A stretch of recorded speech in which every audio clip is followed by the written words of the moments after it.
Alright, so what is the biggest mistake that you can make in Diablo 4? I made this mistake myself and I wanted to share it with you in case you are still wondering what type of gear is the best for the end game, or in other words, what type of gear is the best for pushing Nightmare Dungeons. Ever since I switched back to Tornado, I was pushing Nightmare Dungeons all the way to tier 80. And the thing is, in the beginning I was getting destroyed, and I did two things. I replaced this piece and I replaced that piece. Instead, I got this one, that one. And at the end of the day, by only doing that, I became probably 5 times as tanky. It was crazy. Now, the thing you need to understand is that certain uniques are not really that great for the end game. For instance, Temerity on paper sounds great. You get a barrier every single time when you heal, and you're going to keep healing, so you're going to have this barrier. But at the end of the day, it's not that great, because apart from the barrier, this piece doesn't give you anything else. It doesn't give you health, it doesn't give you damage reduction, it doesn't give you anything. So it's not really that great, which is unfortunate. And another unfortunate thing is that you cannot really reroll and chant any of those stats. For instance, I would like to reroll the potion drop rate. Unfortunately, I can't. And this lucky hit is more or less worthless, because Tornado has super low lucky hit chance in the first place. However, you get the healing by default, so you don't need chance to do it. You are already healing like crazy.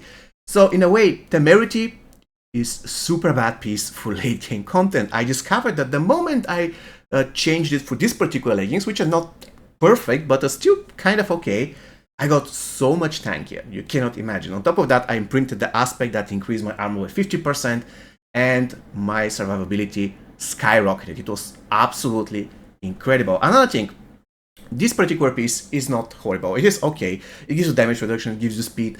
For regular content, if you want to clear regular dungeons, or if you want to do health tight stuff like this, you can use that without any issues whatsoever. However, the moment I replace it with this piece, again, I got life, I got more damage reduction if you want, because I'm getting damage reduction from enemies that are poisoned, and I'm getting additional 14% damage reduction every single time when I'm fortified. And on top of that, I get armor in the process, and 1030 maximum life, which is huge. And on top of everything, I get to have the debilitating roll, and I can use that while I am in my WoW form. As you can see, I invested points into debilitating roll so that I can reduce the cooldown. That's more or less the bread and butter of my current build. I'm super tanky, and basically I cannot die. The only time when I start dying is about dungeon level 75 if I'm careless. If I play correctly, even then I cannot really die. But 65 to 70, it's perfectly fine. Now I'm going to use my ultimate so I can get, how do we call it? So that I can get fortified, and then I'm going to kill everything here. As you can see, they cannot really do anything to me. No damage whatsoever. However, I really want to try to find a pack of elite so that you can see how exactly tanky I am. Look at this. I cannot do anything. I can stay like this forever, and they cannot do anything.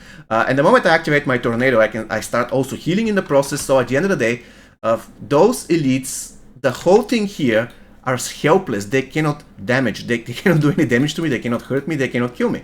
And this is, of course, tier 58, but it's the same situation tier 50, 65 to 70. After 70 is getting a little bit rough, so I have to be a little bit more careful. You cannot play carelessly back then. But at this point, as you can see, no issues whatsoever. I can get surrounded by anything, and I can survive without any issues. However, if I use Temerity and this particular armor, this is not the case. I will die. If, of course, I'm not using my tornado.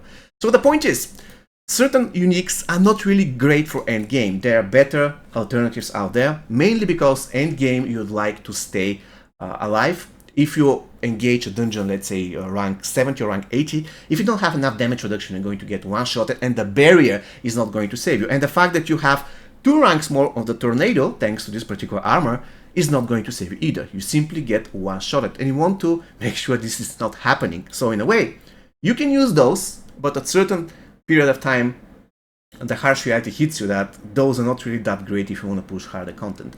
So at the end of the day, if I have to summarize the video, don't really rely too much on uniques. Some of the uniques are amazing. For instance, Tempest Roar is a pretty great unique. It is really, really good. You can it basically makes sure that you can use so many great builds. Without it, you cannot use the build.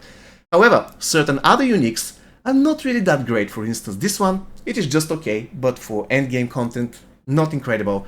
This one, I would say it's horrible for endgame content. So make sure that you identify the proper usage of the uniques and don't use the unique only by virtue of it being unique.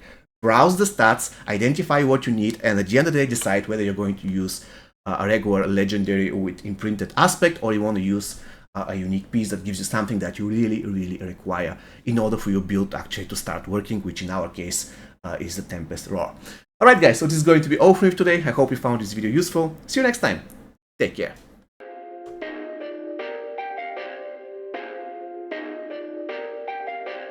Perfect.